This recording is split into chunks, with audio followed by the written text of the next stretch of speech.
getting so easy.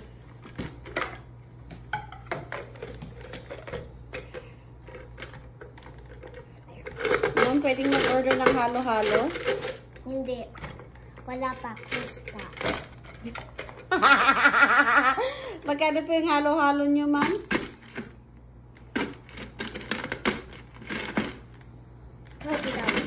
20. Ang mahal naman po. Pwede po bang tumawad? Hindi. Ang mahal naman ng halo-halo mo. Anong klaseng halo-halo yan? Hindi ka po bibigyan.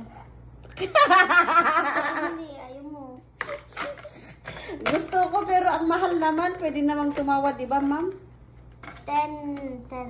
10? 10? 10. Mahal pa din. 5. $5? Oh. Okay, $5. Mag-order ako ng 3. Pwede po? Opo. Okay. Ano po yun? I-deliver nyo, ma'am? O pipick upin ko? Ikaw. Punta dito. Okay. Wait lang. Kailan po pwede yung mga gaano katagal po? 5 hours. Oh, dalawa na nagtitin lang to. Okay.